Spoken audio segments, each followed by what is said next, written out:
You've got 20 minutes to get off this property or I'm calling the sheriff. That's what Cynthia Blake shrieked at me, standing dead center in my gravel driveway like she'd just planted her flag. On my land. Land that's been in my family since before her luxury subdivision was a blueprint. She showed up uninvited, decked out in a power suit loud enough to trigger migraines, waving her phone like it doubled as a search warrant, said my dogs were a menace, said my ranch was lowering property values, said my entire existence was in violation of community standards. 20 minutes! That's how long she gave me to erase my family legacy, but when those deputies pulled up, let's just say they didn't exactly see me as the problem. Cynthia's jaw hit the ground like someone told her her wine club got canceled. Her plan to shame me backfired harder than a busted well pump. Comment below and let me know where you're watching from. And if you've ever crossed paths with a Cynthia or had your peace threatened by a clipboard warrior, you're going to want to stick around. Now let me back up for a second. My name's Jake Redman. I've lived on this ranch for 28 years. Before that, it was my dad's. Before that, my grandfather's. This land raised 3 generations of men, dogs, and cattle, and not one of us ever had to answer to an HOA. That changed the day Whispering Pines Estates cropped up next door. Vinyl fences, custom fountains, rules against unapproved wind chimes. Cynthia was their crowned queen the minute she moved in, armed with a color-coded violations log and a Bluetooth headset. I kept to myself. Figured if I didn't poke the bear, it wouldn't growl. But Cynthia wasn't just a bear. She was a bear with a law degree from YouTube and too much free time. Last week, she started telling folks I was harboring aggressive animals, said my dogs barked all night, said my horses smelled like neglect, which is rich coming from a woman who owns a teacup Yorkie with a Prada vest and digestive issues. The real trigger? My dogs.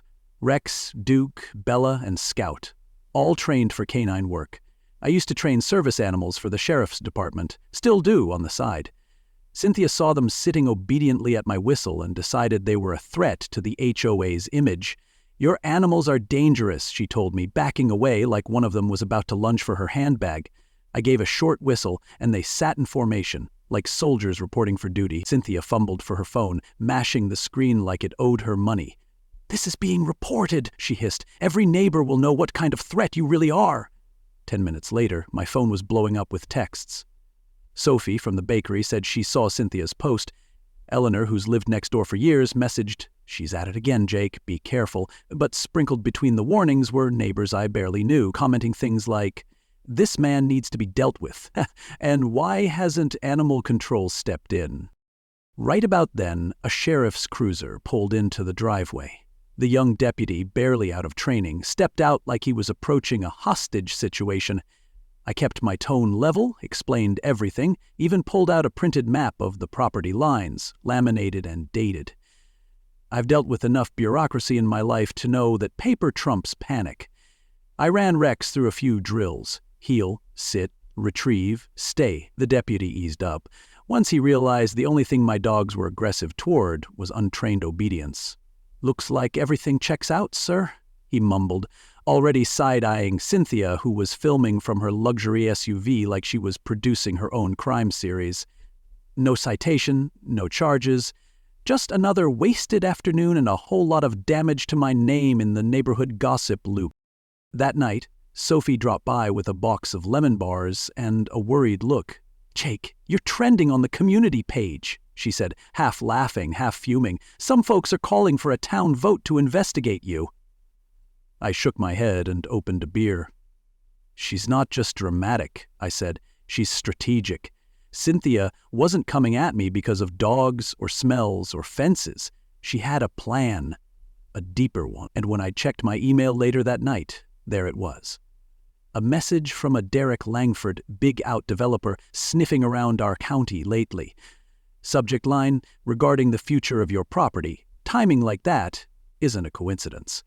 And as I stood at the window with Rex at my feet, I saw her car again, parked just outside the property line, lights off, engine running.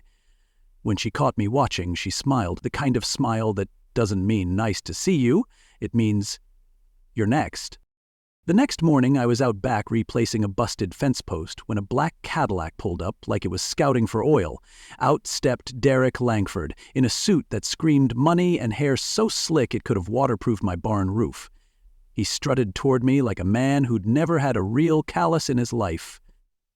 "Mr. Redman," he said, offering a smile that didn't reach either eye.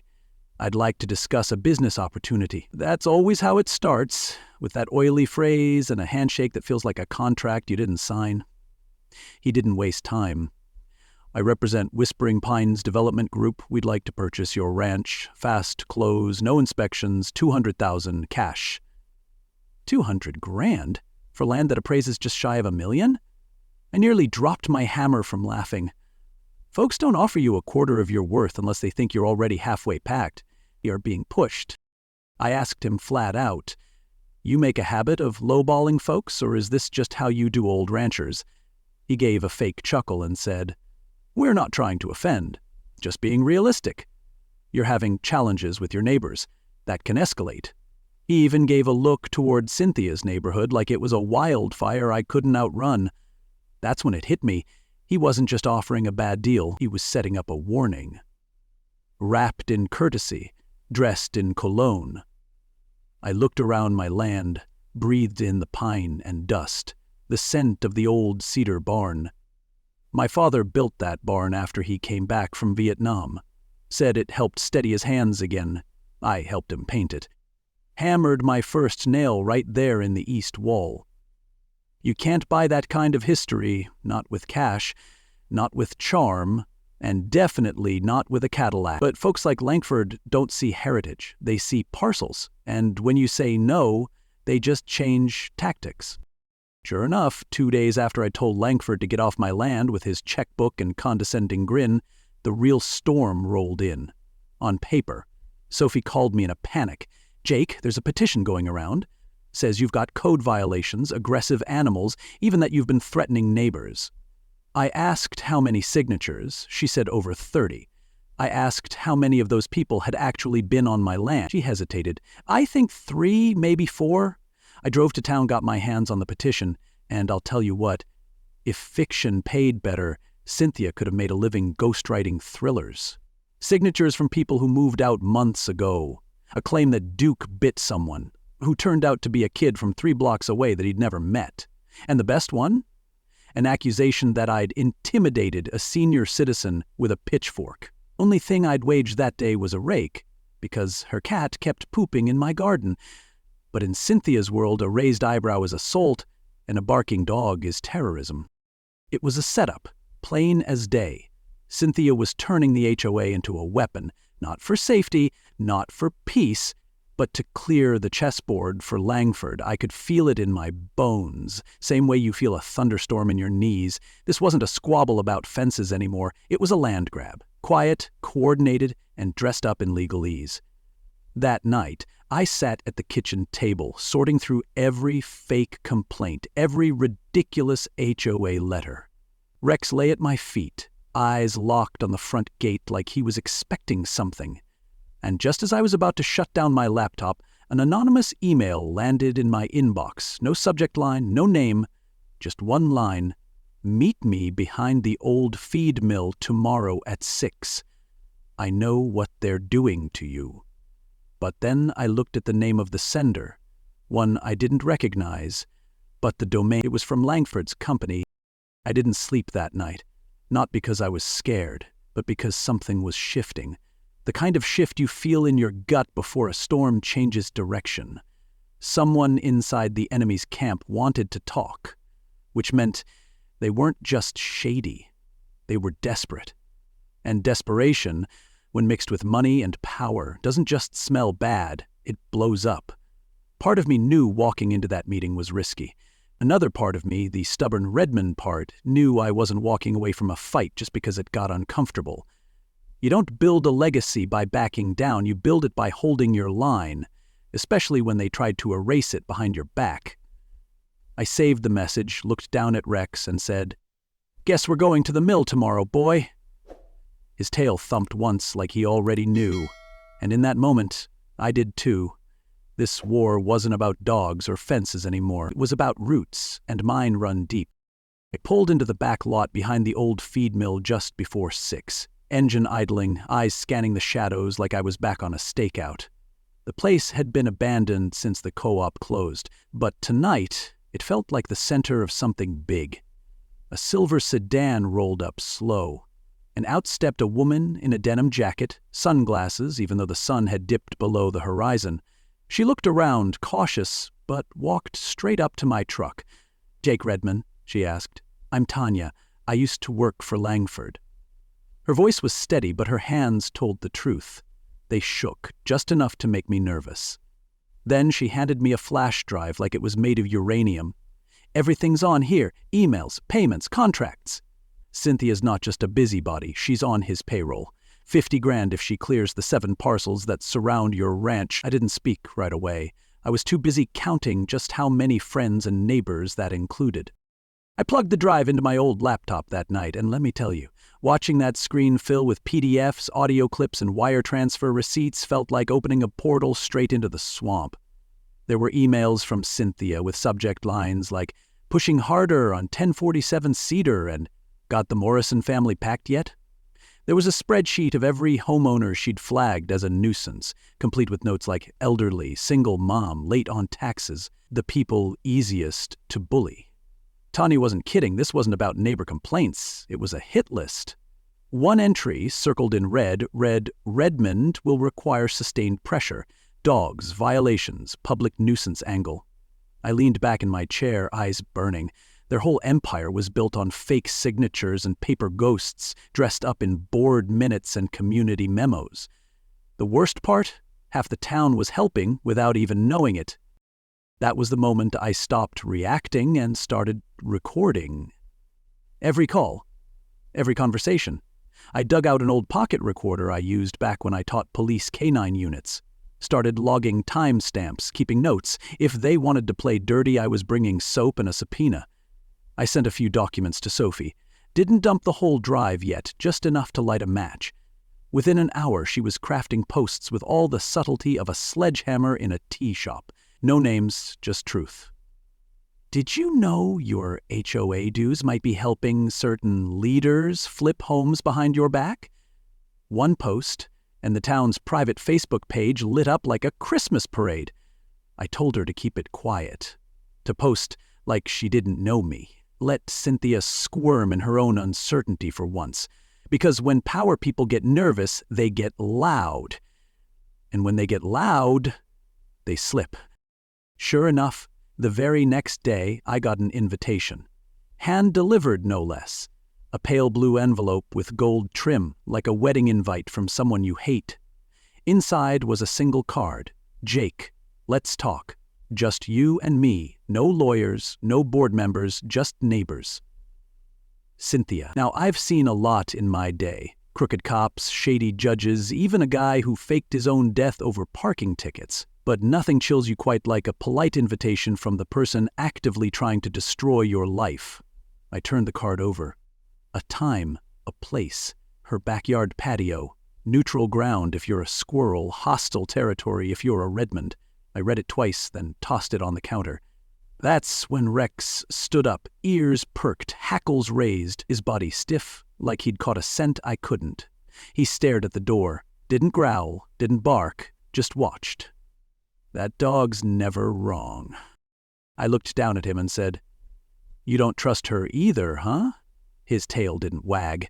He just stayed locked on that door like Cynthia might slither through the cracks.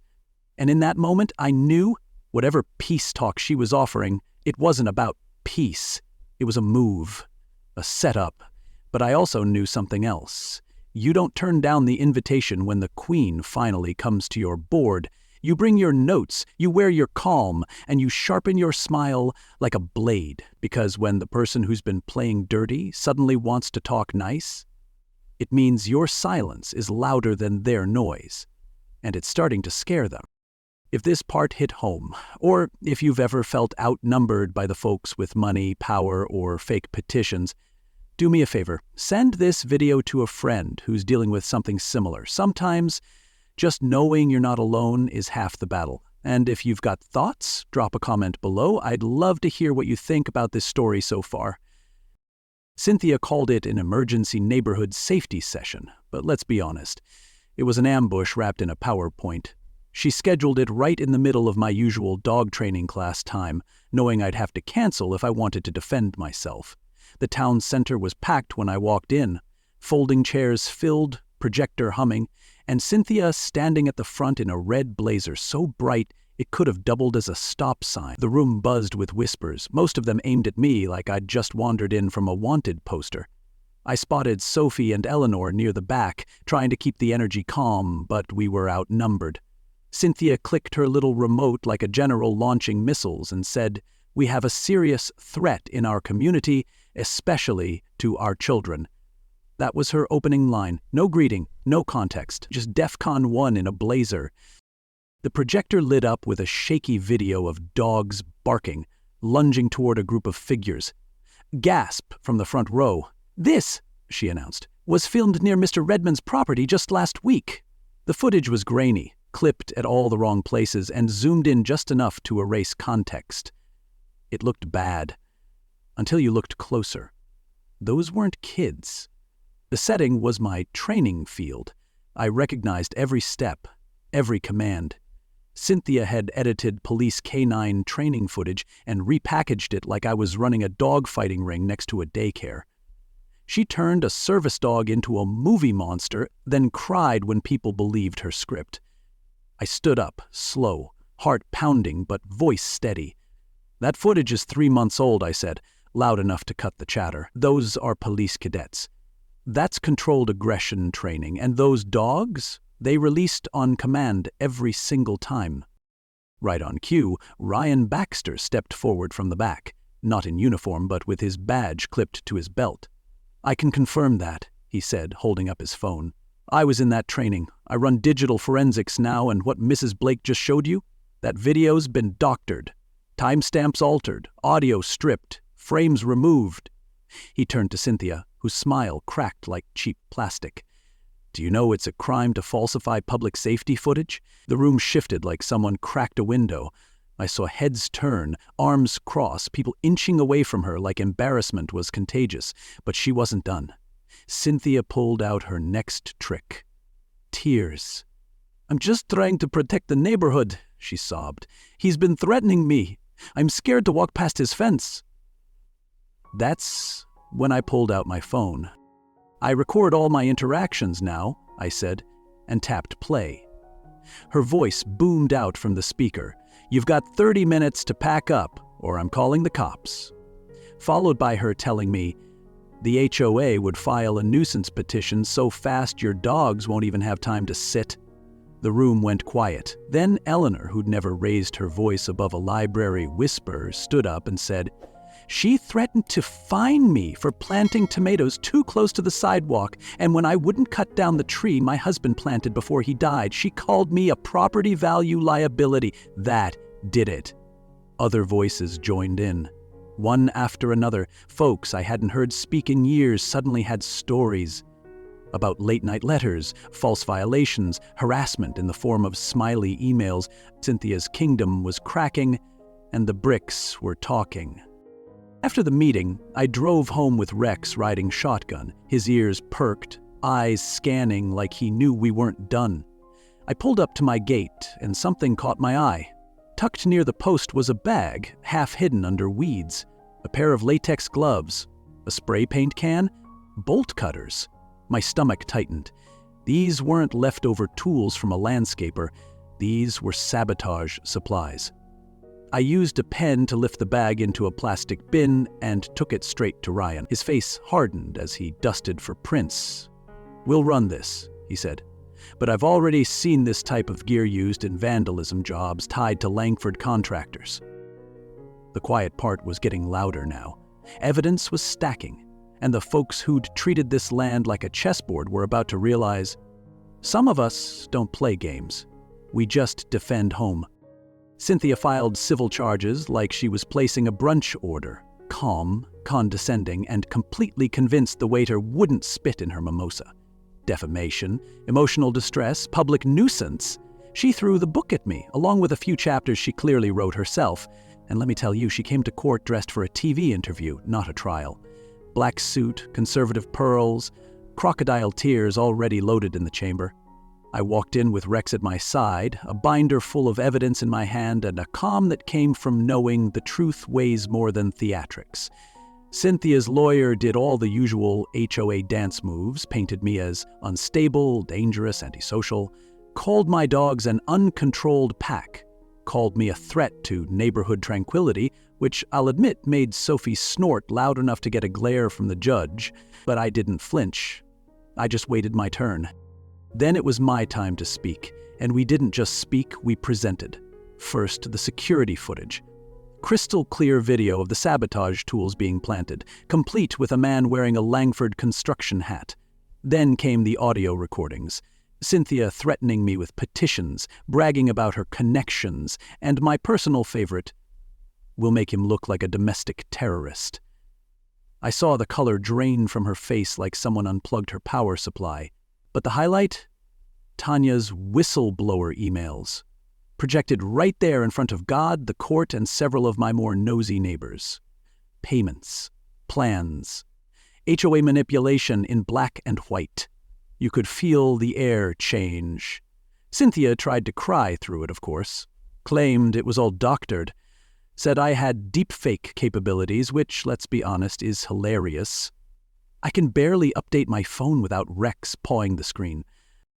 And just when I thought it couldn't get better, the universe delivered dessert. Mid-recess, one of the local reporters, who'd been live streaming from outside, rushed into the courtroom with a phone raised like she'd just uncovered Watergate. "Judge," she shouted, "you need to see this." On her live stream, Cynthia, in the courthouse parking lot, on a call, saying the quiet part way too loud. "You got the judge right. He knows this whole thing's theater. Just need Redmond humiliated and we move on the rest of the parcels." The whole courtroom heard it. The judge's face froze, then turned redder than a barn in July. "Bailiff," she snapped. "Detain Mrs. Blake. Now!" Cynthia stammered, tried to blame editing, ambient noise, sunspots, anything. But the court wasn't buying it. The gavel came down like a thunderclap. All civil charges against Mr. Redmond are dismissed with prejudice, and I am referring this case to the district attorney's office for immediate investigation. They let her out in cuffs. The same woman who once threatened to fine Eleanor for wind chimes, now getting escorted past those same neighbors like a scandalized soap opera villain. The room broke into murmurs and a few claps. Judge didn't like that and banged her gavel again, but the mood had flipped. Sophie squeezed my arm, teary-eyed. Eleanor gave a quiet nod. And me? I exhaled a breath I didn't realize I'd been holding for months, but it wasn't even an hour after the courtroom cleared that my phone rang. Unknown number. I answered, and there it was. Langford's voice, slick as oil and just as flammable. "Jake," he said, "what a shame about today. Cynthia was dramatic. But I think we can still resolve this like men." Then came the pitch. "I'll pay your legal fees, cover any damages, throw in an extra 50 grand, you walk away. Let's make all this disappear." I didn't answer right away. I was too busy watching Rex, who was staring at the phone like he understood every word. Langford's tone wasn't just smug. It was practiced. Like this was step 4 in a manual titled How to Erase a Rancher. But I didn't hang up. I just said, "You've got 30 seconds to rethink what you just said, or the only thing disappearing is your plausible deniability." He laughed, but it was hollow now. Something in his voice cracked. He thought I'd be the easy one, the guy with dirt under his nails and no legal team. He forgot I had evidence, I had witnesses, I had intent. And what I didn't have? Any interest in selling my soul for a buyout. If you've ever had someone try to scare you into silence, you know that feeling. That moment where you realize they're not powerful, they're just loud and afraid you'll speak louder. If you found this story helpful or you know someone fighting a battle like this, send this video their way, because the only thing louder than money is proof. And drop a comment below. Tell me what you would have said to Langford if that call came to you. Trust me, the next part, it gets even uglier. Langford must have thought adding another zero would soften me up, because the next morning I got a second call. This time with a new number, new tone, and a new offer. "Jake, I'm authorized to offer you $500,000, cash. No inspections, no press, no problems. All we ask is that you walk away, peacefully." I had him on speaker, with my phone quietly recording, and Ryan sitting across the table sipping coffee like it was just another Tuesday. I didn't say much, let the silence do the talking, because when a man offers you $500,000 to disappear, it means your presence is costing him even more. I finally said, "That's real generous, Harold. Almost as generous as paying thugs to spray paint my fence at 2 a.m. That's when his voice caught, just for a second, like a snake trying to swallow something with teeth. That pause told me more than words ever could. I ended the call and emailed the recording straight to Ryan, who raised an eyebrow and said this just crossed the line into federal territory. And he wasn't joking. "Turns out that paint can we bagged last week," Ryan had rushed it through the lab, and it came back hot. Prints matched a guy named Marcus Doolin. "Known vandal for hire. Works part-time for Langford's landscaping crew." The same guy seen in the security footage near my gate, wearing a hat with the company logo like he was proud to commit crimes in uniform. Ryan said, "This isn't just civil harassment anymore. We've got evidence tampering, coordinated fraud, conspiracy. We're talking FBI and IRS levels of messy." And that's when I realized something. They'd come after me with gossip and graffiti, but I'd come back with a sealed bag and a flash drive. It wasn't just retaliation, it was chess, and they were playing checkers. So I did what any responsible citizen with a digital paper trail and a growing folder of HOA corruption would do.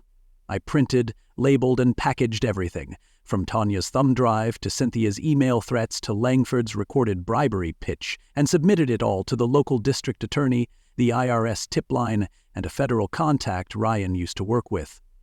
A few days later, the raids started. First, Langford's real estate office, shut down mid-meeting.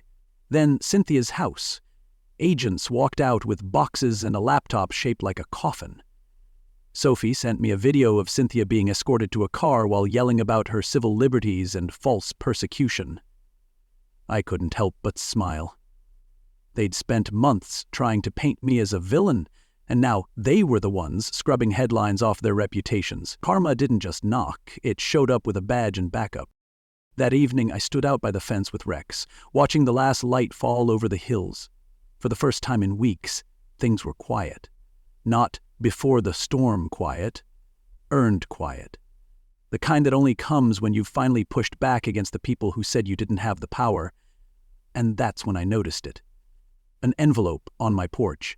No return address, thick paper, some kind of wax seal I didn't recognize. Inside was a short note, typed and unsigned.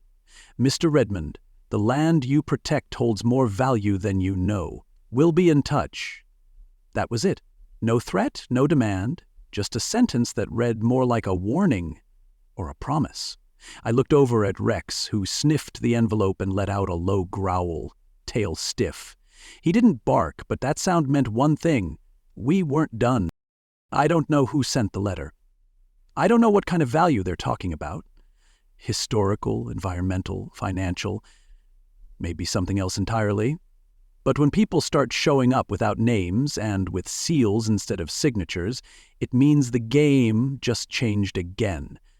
Only this time, we weren't just fighting over property lines. This was bigger. And if they thought taking down Cynthia and Langford would be the end of it, they clearly haven't met a Redmond. Or his dogs.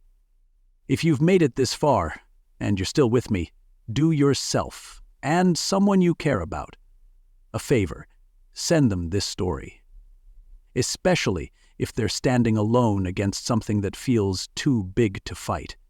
Because the truth is, the bigger they are, the more paperwork they leave behind. And if you've got something to say, drop it in the comments below. I read every single one, and what comes next, well, let's just say it's not going to be subtle. It started with noise, chanting, shouting, drums that sounded like someone gave a middle school band free Red Bull. I looked out my window and saw 3 charter buses pull up just outside the property line, unloading a crowd that looked organized but not local. Matching signs, printed slogans, the whole performance. At the front of the chaos stood Cynthia, freshly released on bail and already acting like her crown had been temporarily misplaced, not shattered. Her megaphone screeched, "Protect our children! Ban the dangerous dogs!"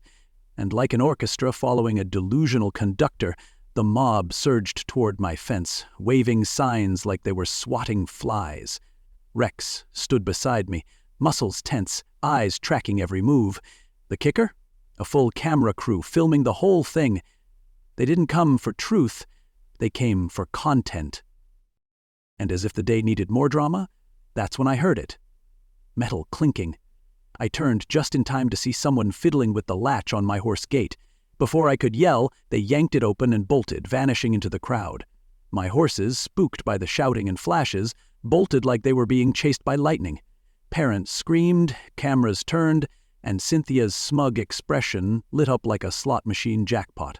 She pointed, shouted, "Uncontrolled livestock! Danger to the community!" What she didn't show in her footage was how, within seconds, Rex and Duke moved like precision instruments, herding the horses back toward the paddock while Bella and Scout stayed with the bystanders, keeping everyone calm. It wasn't chaos. It was coordination, but chaos made for better clips. Then I saw Sophie. She'd come down to support me, still in her apron, trying to get through the crowd. She shouted, "Jake's not a threat, this is all staged!" That's when one of the concerned citizens shoved her hard enough to knock her off balance. Her bag of pastries hit the dirt, boxes scattering like marbles. I took 2 steps toward the gate, fists clenched, heart pounding. I was halfway to doing something that would have made a great headline for Cynthia's crew. Unhinged rancher assaults peaceful protester, but then... Rex. My boy body blocked me, nudging me back like he'd read my mind. No growl, no bark, just steady pressure and eyes that said, "Don't give them what they want." They brought cameras to catch a storm, and all they caught was the calm before it. Instead, I called the sheriff. Officer Martinez and Ryan arrived within minutes, and the mood changed faster than you can say unlawful assembly. Ryan pulled IDs, Martinez asked for protest permits, none of which existed. Then came the footage. My security system caught the man opening the gate, his face clearly visible, his shirt proudly bearing the Langford Construction logo. That image went into evidence and straight onto every community page within 24 hours. Suddenly, Cynthia wasn't screaming through a megaphone, she was ducking cameras. The crowd dispersed under threat of trespassing charges, and the buses rolled out, but the damage was already done. One of my horses had scratched up his leg in the panic, and Sophie, God bless her, went home shaken. 2 days later, Sophie called me in tears. "Jake, they shut me down. The health inspector came in with a tip about contamination, said I was being investigated for unsanitary conditions." I didn't even have to ask who filed the complaint. Cynthia couldn't silence the truth in court, so she went after my allies one by one. Sophie's bakery had passed every inspection for 5 years. Now suddenly she was branded a hazard for improper food handling and community endangerment by association. They couldn't beat me, so they were trying to bleed me. Through my friends, my dogs, and the people who still believed in decency. But what Cynthia didn't know is when you try to break someone by hurting what they love, you don't win. You just teach them how to fight smarter. The morning the final court summons hit my mailbox, it was wrapped in a legal envelope so thick it could have doubled as a doorstop. Inside, a whole bouquet of fresh nonsense. Cynthia and Langford, despite everything, were still trying to paint me as the villain, this time with death threats they claimed I sent, graffiti they blamed on me, and a final plea to the court for emotional reparations. Meanwhile, someone had scrawled, "Leave now," across my barn wall in blood-red paint just hours earlier. Cute timing, almost like they wanted to spice up their evidence file. But the thing is, they weren't counting on my quiet little detail. Rex had already sniffed that paint can the night it happened. He remembered the scent. And trained service dogs, well, they don't forget. Especially not when you teach them to remember what the courts ignore. So we brought the can to court, not as a scare tactic, but as Exhibit A. Ryan testified on the chain of custody, how the evidence had been handled and stored. And then came the moment everyone was waiting for. I called Rex to the front, gave the cue, and he walked straight up to the can, sat, and let out one low, clear bark. The courtroom murmured. The judge raised an eyebrow, and I said the line I'd been saving for weeks. "You can lie under oath, Dr. Videos, and forge signatures, but dogs don't lie." It hit the room like a hammer on glass. You could see jurors shift in their seats. Cynthia's face went pale. Langford's lawyer started scribbling like he was writing his own surrender.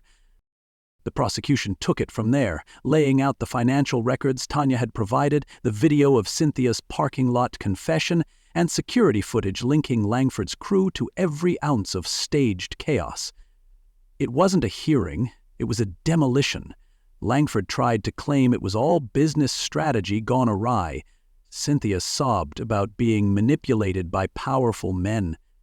The judge wasn't buying either performance. The verdict? Charges filed for conspiracy, fraud, obstruction, harassment, and, my personal favorite, witness intimidation. Cynthia was slapped with a court order banning her from holding any community leadership position ever again. Langford, they froze his assets before he even left the courtroom. Watching his face when they took his phone, that was the real payment. That night, the town felt different. Like someone had finally turned the static off after years of background noise. Sophie reopened the bakery with twice the customers. Eleanor put her garden gnomes back out with 0 apologies. I held a cookout for everyone who'd stood by me, and Rex got more pulled pork than was probably safe for a working dog. But just when I thought the war was over, I found it. Another envelope, same thick paper, same wax seal, no return address. Inside, a single line, typed in serif font. "You've proven more resourceful than anticipated. The land you protect holds value beyond price. The consortium will be in touch. No threats, no offers, just pressure in a new shape." I held the letter up to the porch light. It smelled faintly of cologne, money, and trouble. Now, I don't know who the consortium is, yet. But I know they're kind. They don't use megaphones like Cynthia or charm like Langford. They whisper, they move money through mazes, they wait. But I've got more than dogs and documents now. I've got people. A town that saw through the performance. A court that backed the truth. A legacy built on grit, not greed. And Rex, lying at my feet, still alert. Still watching the fence line like the battle's not over. Because maybe it isn't. Maybe that envelope was just the next ripple. But that's fine, because she thought she was bulldozing a barn. What she actually hit was a legacy with teeth. And as I sat on that porch with Rex at my feet, the sun melting into the ridge just beyond the barn we built with our own hands, I realized something. This wasn't just about property lines or barking dogs or HOA vendettas. This was about legacy, about standing in the gap when nobody else will, about the quiet power of doing what's right, even when the world around you tries to shout you down with money, paperwork, and lies. I didn't fight because I was angry. I fought because I remembered who built this land and why it mattered, and I stayed because it turns out the strongest fences are the ones you build around your principles. They tried to scare me, silence me, smear me, but truth has a way of biting back, especially when it's got teeth, 4 paws, and a nose that never forgets. You can fake a signature. You can fake a smile. But you can't fake integrity, and you sure can't fake a dog's loyalty. That's what saved me.